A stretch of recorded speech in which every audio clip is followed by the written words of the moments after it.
ultimate Lady Deathstrike has a tragic backstory, and even though she's not much for words, she's got a lot of information to share. So with that said, if you're enjoying these videos, be sure to drop a like, subscribe if you're new to the channel, and don't forget to hit that bell up top to get all notifications.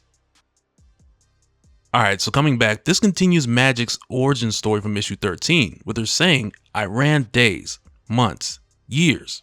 I do not know how long I wandered those tunnels. Each route seemed to be forever, endless. I felt the inside man's grasp like shackles around my heart. No matter what friendly term he used, I was a prisoner here. I wondered if it was pointless to run, knowing that he had dominion over each creature in every corner of this hell he called Limbo. And just when I thought I'd figured out his tricks, he would find a new way to fool me again. But you see, I don't enjoy being tricked, and I like being fooled even less. Yet these were his tools, and I, a young, innocent girl, was helpless against his schemes. At least that's what I wanted him to think. My father knew war. He knew its cost. And he knew that if I and my siblings ever faced adversity, we should know how to fight. You must find the weakness. There is always one." And indeed this was true. It became very clear to me then. The inside man may claim to be the ruler of Limbo, but it was I who was in control, because I alone was his weakness.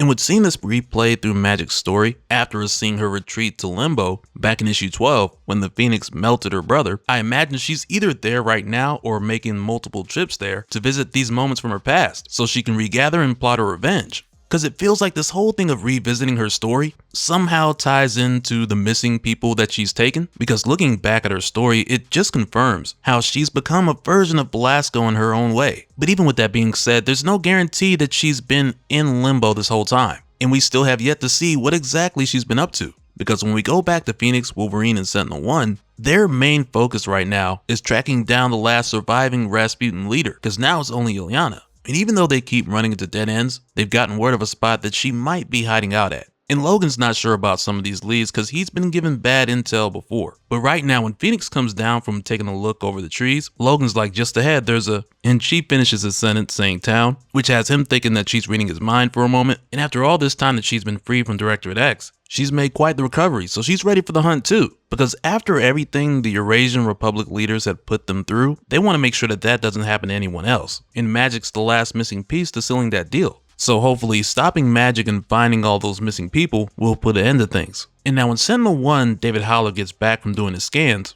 Logan asks him if he's picked up anything. And David's like, no anomalies, not yet at least. So this just brings them all back to the lead that Logan had before that they hadn't checked yet. Because he's still hoping this intel will turn up something, unlike the other leads that he's had. But before they go to check it out, Logan's like, we need some supplies. So he heads into the nearby town to make a supply run. But even now, Logan's hoping to stir up some conversation and find a bit more information to help them on their search. And when Logan goes into one of these shops, he grabs what he needs and he gets ready to pay. And he asks the guy like, hey, how much I owe you? And the dude tells him like, that'll be $15.89.91, which almost sounds like a year reference to a time when the X-Men roster was shaken up with the end of one era and the start of a new one. But regardless of how you look at it, that price is high. So the shopkeeper lets him know that prices have gone up since the trouble in Moscow started, though they started long ago. Then he goes on to tell Logan, but for friends, almost like he's already got an idea of who he is. So Logan tells him that he just happens to be coming from Moscow, but he's just passing through. So he politely asks the shopkeeper if he's seen anyone else passing through, maybe with a big old sword and a tail between their legs. And that's when this guy's like, you're him, aren't you? The savior of Russia. And Logan's like, I ain't no savior, just passing through. But go on, tell me what you seen. So later on, Logan tells Jean and Sentinel-1, shopkeeper said a platoon of Republic loyalists have been coming in regularly the past 2 weeks for supplies. He figures they have a camp somewhere north of town. They may camouflage themselves somehow. It's how they fooled numero uno. And locals don't like them. They get drunk, they get mean and sloppy. But from everything he'd gathered from the shopkeeper, there is no word on Magic. But the guy did mention something about Limbo. So Logan asks Phoenix if she's heard of it, and he tells her that the locals speak of it the same way they talk of heaven and hell. And this is where things get pieced together a bit for Logan, because Phoenix tells him that she's heard of it and that it's like a pocket dimension, a liminal space where Magic is queen over all. So Logan puts it together like, yeah, that's likely where they saw her escape to, and there's a good chance that that's where she's holding the prisoners too. And now after heading north of town for a while, they find a small camp with like 20 armed soldiers. So Phoenix does a scan to see if Magic's there and make sure that these are the Republic loyalists. So they don't just run up on some random campers. But Phoenix isn't sure because she's able to scan everyone there except for one woman. And every time she tries, she just runs into a wall. And that's where Logan's like, well, I'm pretty good at breaking those down. So he just leaps right in doing what he does best, which is nothing short of impaling a person here or there, splitting bodies in half. You know how Logan gets down. But quickly, this lets Phoenix and Sentinel-1 know that it's go time. So now they gotta get it popping. But what's funny is how, with all this going on, you got one dude yelling in the back like, well, we're under attack. And when they say this, I can just imagine this poor fella who Logan has just split in half, who's likely still alive for the next few seconds. I just imagine the top half of his body hearing this and just being like, really? You think? But these guys really do go in here because even Phoenix is just popping necks with telekinesis like, this is easy mode. But as all these guys are getting turned into hibachi out here, that one lady, she just gets up slowly as if she's just unbothered throughout all this. And it's not until she turns around when we see that this is ultimate Lady Deathstrike.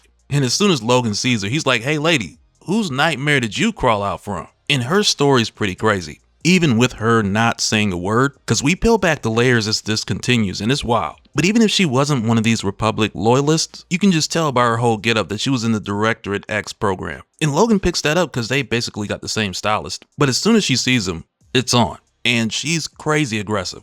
But of course, it's nothing that Logan can't handle with him being an ex-Winter Soldier and all that, because he's ready to handle what she's dishing. Which overall, I imagine is very similar to 616 Yuriko, your Lady Deathstrike from the main Marvel Universe, with the adamantium claws and the cybernetic healing factor, though in this case with the cybernetics cranked up. But while these two are going at it, there's a moment here where Logan's able to kick flip her off of him, and she recovers from it quite nicely. But when she comes back around for the next attack, Logan's ready. And it almost comes off as if her over-aggressive fighting style makes her a bit predictable. Because this time when she dives at him, he slices her across the stomach, revealing a ton of wires, which right there just has him like, wait, you're not even a mutant. And he goes on saying, not human either. You're just machinery now. A toy for the Eurasian Republic to fill with wires and knives and bad intentions. And much like what we saw Logan go through, he knows that she's being used like a mindless weapon, much like how he was. And what's really cool here is how for Logan, throughout this fight, he's basically doing a physical inspection because she's not really telling him anything. So he's got to figure all that out as they trade blows. But this method of silent interrogation, it's only going to tell him so much. So that's where Logan finishes what he started from earlier. Because when he first saw her, he was like, whose nightmare did you crawl out from? With him picking up that she was a part of Directorate X. And after that, when he saw that she was stuffed with wires and more machine than human, he basically told her she's a toy to them. So now he's like, you want to know what I am to them?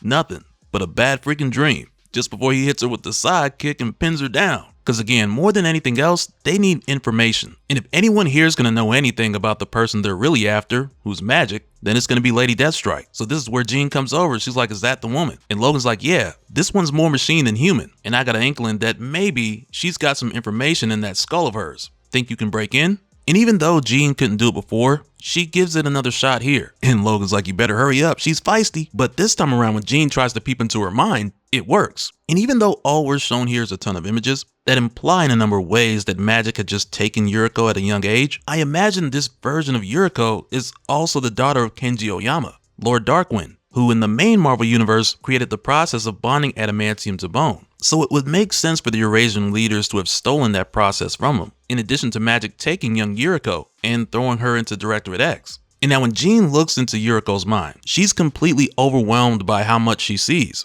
It's a lot. And when Logan asks her if she's okay, Jean just curls up and she's like, so much pain. So Logan's like, yeah, okay, whatever. What about Rasputin? Almost like he don't care, but we know he cares. But Jean tells him here, 20 locations. I pulled 20 locations. And Ilyana Rasputin will be at one of them.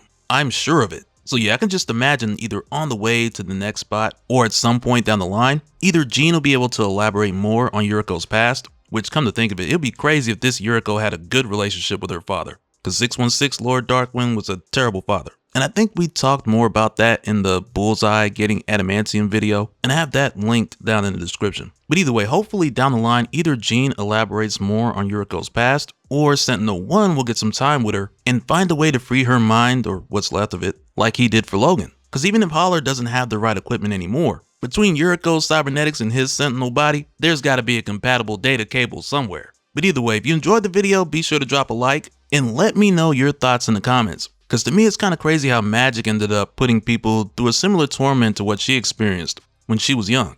And I mean, hopefully Jean and Logan can stop that cycle and turn magic into a good guy. But maybe that's just wishful thinking. Let me know what y'all think. And so now real quick, I want to give a special shout out to all the patrons. Thank you guys for all of your support. And for anyone who's new here who wants more information on how to support the channel, I got a link below where you can go to patreon.com/dopespill. But that'll do it for this one, guys. Let me know your thoughts down in the comments below, and we'll do it again on the next one. Alright, later.